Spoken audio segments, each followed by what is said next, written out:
किसी ने बड़े कमाल की बात कही है कि दुनिया अगर आपको दुखी करे तो बुरा मत मानना, क्योंकि दुनिया उसी पेड़ पर पत्थर मारती है जिस पर सबसे मीठे फल लगे होते हैं। नमस्ते दोस्तों, मैं हूं आरजे कार्तिक। एक बड़ी छोटी सी कहानी एक भक्त की। गांव में रहते थे। उनसे जब भी कोई पूछता था क्या हाल चाल है, तो हमेशा कहते थे ठाकुर जी जाने, मेरे हाल तो वही जानते हैं। ठाकुर जी का बड़ा छोटा सा उस गांव में मंदिर था। ये जो भक्त थे, इनके परिवार में इनकी एक बिटिया थी, 2 बेटे थे। जब बिटिया की शादी की बात आई तो पैसा चाहिए था, पैसे नहीं थे घर में, तो उधार लेने के लिए गांव के सेठ जी के पास गए और पैसा लेकर के आ गए। धूमधाम से बिटिया की शादी की। कुछ साल बीते, इनके बच्चे जो हैं नौकरी करने के लायक हुए, नौकरी करने लगे शहरों में, तो पैसा आने लगा। तो बच्चों ने कहा पापा आप जाकर के सारा पैसा चुका दो सेठ जी का।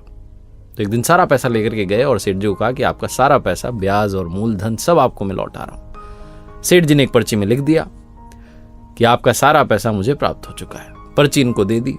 जब इन्होंने पर्ची ली तो ये पर्ची को देखते रहे। तो सेठ जी ने कहा ढंग से देख लो, पढ़ लो भाई, मैंने लिख दिया सब कुछ। तो उन्होंने कहा साहब मुझे पढ़ना नहीं आता, मैं तो अनपढ़ हूं, आपने लिख दिया तो सही लिखा होगा। सेठ जी के दिमाग में एक शातिर आइडिया आया। उन्होंने कहा एक बार पर्ची वापस देना, मुझे साइन करने, हस्ताक्षर रह गए। सेठ जी ने पर्ची वापस ली और अब की बार नई पर्ची बना करके पर्ची पलट दी। उसमें लिख दिया कि पैसे अभी बाकी हैं।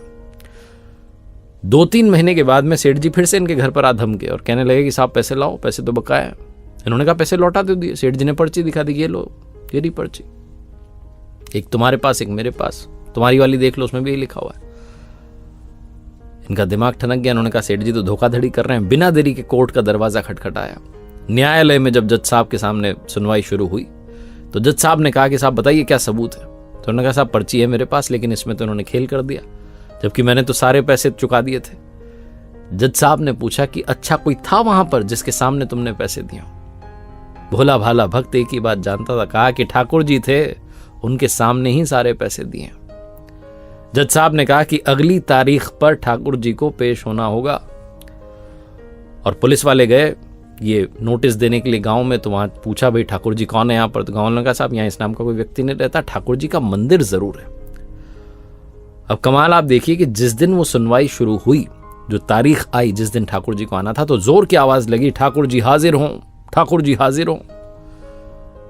कोर्ट रूम में एक बूढ़े व्यक्ति चल करके आते हैं, माथे पर चंदन का तिलक लगा हुआ है, आकर के कटघरे में खड़े हो जाते हैं और जज साहब पूछते हैं क्या नाम है? कहते हैं मेरा नाम ठाकुर जी है। जज साहब कहते हैं तुम्हारे सामने पैसे दिए थे? बोले हाँ मेरे सामने पैसे दिए थे। जज साहब ने कहा सबूत क्या है?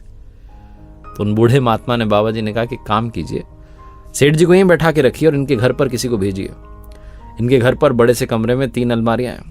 तीसरे नंबर की अलमारी में एक फाइल रखी है जिसमें 22वें नंबर के पेज पर एक पर्ची चिपकी, उसको मंगवा लीजिए। ठीक वैसा ही किया गया। उस पर्ची में लिखा हुआ था, क्योंकि वो ओरिजिनल पर्ची थी, सही वाली पर्ची थी, उसमें लिखा हुआ था कि सारे पैसे प्राप्त हो गए। जज साहब उस चमत्कार के आगे नतमस्तक हो गए। उन्होंने कहा ये तो कमाल ही हो गया। फैसला जो था भक्त के पक्ष में सुनाया गया, सेठ जी को सजा सुनाई गई, ये सब वो सब। उसके बाद फटाफट से जज साहब जो है कार्रवाई समाप्त करके बाहर आए मिलने के लिए कि मिल लूं उन बूढ़े बाबा से, लेकिन तब तक जा चुके थे।